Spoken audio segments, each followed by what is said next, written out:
Hi అండి. Welcome back to my channel Kittu Sunil. ఈరోజు మీ అందరి ముందుకి మరొక వీడియోతో వచ్చేసాను. ఇంట్లో సింపుల్ అండ్ టేస్టీగా 10 నిమిషాల్లో పాలకూర వడలు ఎలా తయారు చేసుకోవాలో ఈరోజు నేను చూపించబోతున్నాను.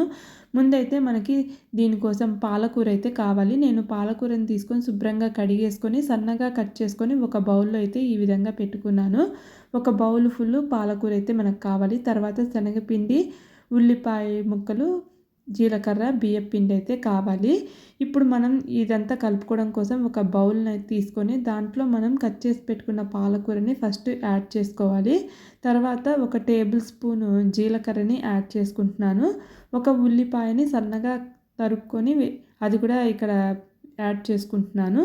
తర్వాత క్రిస్పీనెస్ కోసం ఇప్పుడు బియ్యం పిండిని యాడ్ చేసుకుంటున్నాను. బైండింగ్ కోసం వచ్చేసరికి నేను శనగపిండిని యాడ్ చేసుకుంటున్నాను.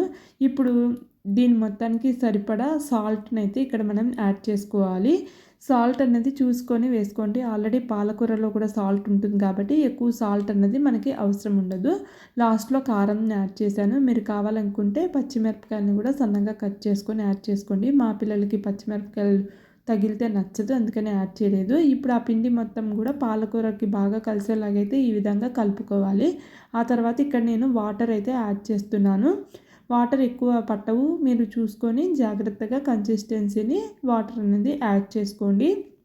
అలా కలుపుకుంటూ ఉంటే మనకి వడల కన్సిస్టెన్సీ అనేది వస్తుందన్నమాట పిండి.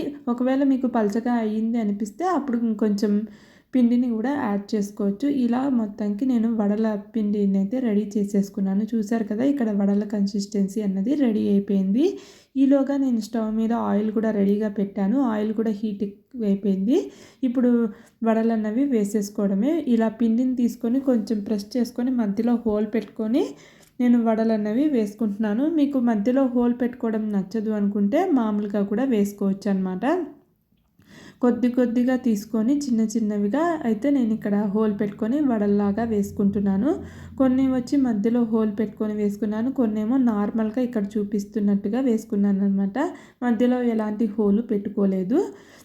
ఆయిల్ అన్నది ఎప్పుడూ కూడా మీడియం ఫ్లేమ్లోనే ఉండాలి. హై ఫ్లేమ్లో ఉన్నట్టయితే పైనంతా కూడా కలర్ వచ్చేస్తుంది, తొందరగా మాడిపోతాయి, లోపలంతా పచ్చిగా ఉండి పిండిలాగా అసలు ఉడకదు. అందుకని మీడియం ఫ్లేమ్లో పెట్టుకొని మాత్రమే ఈ వడల్ని మనము ఫ్రై చేసుకోవాలి.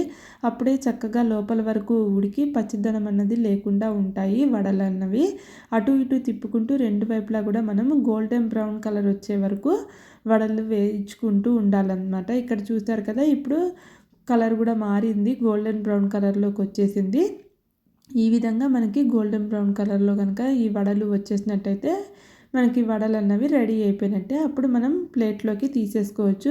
పిల్లలు స్కూల్ నుంచి వచ్చే టైంకి ఈవినింగ్ టైంలో చేసి పెట్టినట్టయితే వేడివేడిగా వాళ్ళు హ్యాపీగా బాగా ఎంజాయ్ చేస్తారనమాట.